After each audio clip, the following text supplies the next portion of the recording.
Hello, good morning, and welcome to this reflection for the 14th Sunday of the Ordinary Time. Again today we read from St Mark's Gospel. Today's readings provide us with valuable lessons in discipleship and just humble faith. We also read about the calling of Ezekiel, and St Paul brings them into challenging situations. But they draw strength and endurance from their relationship with God the Father, as Jesus himself sees the Father.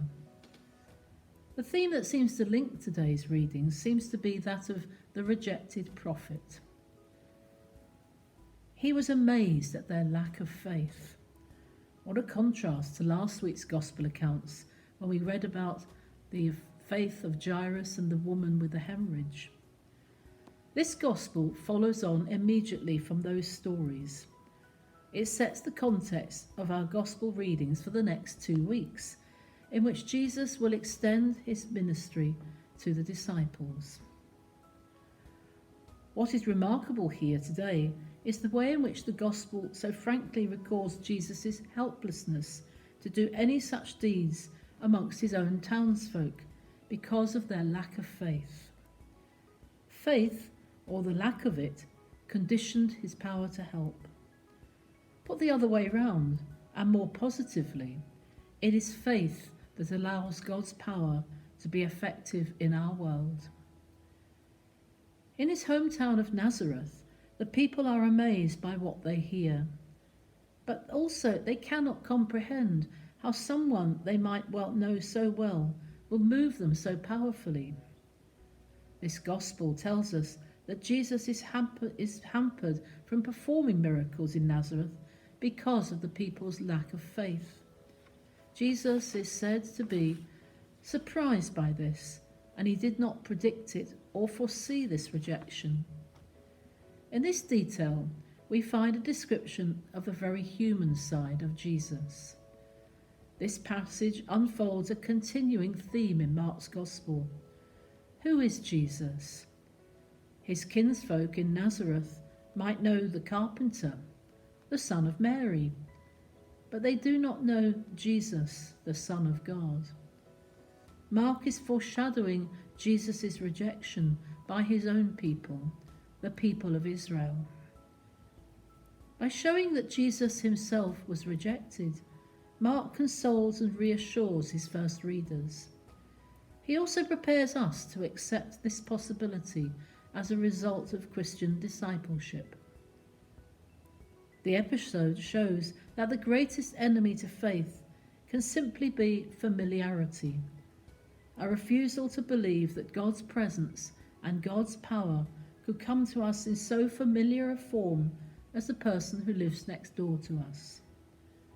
The Nazarenes had their own fixed ideas as to when and how the Messiah would come to Israel, and the one that they knew as the local carpenter just didn't fit the bill. How often have you sent Jesus to us in the form of someone we knew so well, but this person was just too ordinary for us? All we could see was the carpenter, the son of our neighbour, one of our brothers or sisters who was there with us, and so we could not accept them. How true it is, as Jesus said, that a prophet is only despised in his own country, amongst his own relations, and in his own household. Being a prophet is not an easy or a comfortable existence, because we are called to challenge the status quo. By virtue of our baptism, we are all called to be prophets, priests, and kings. We have all a responsibility to stand up for what is right and to witness to God's kingdom present in our midst. Our countries, our land, our inheritance are not our own but God's. Sadly, we all have the potential to make our communities unwelcome, discriminating, and self-effacing by our own weakness and mortality. St. Paul boasts about his weaknesses, and it is in recognising our own prejudices and our own shortcomings that we can look towards God, who will enable us and make us one. He will unite us. We have a responsibility to proclaim the coming of God's kingdom here on earth, in season or out. But sometimes we just have to accept that the message is just not being heard or accepted. This often may happen amongst our own family members, our circle of close friends.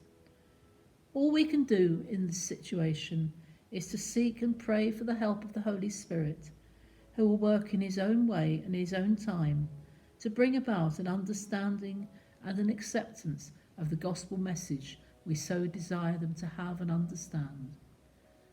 God bless you.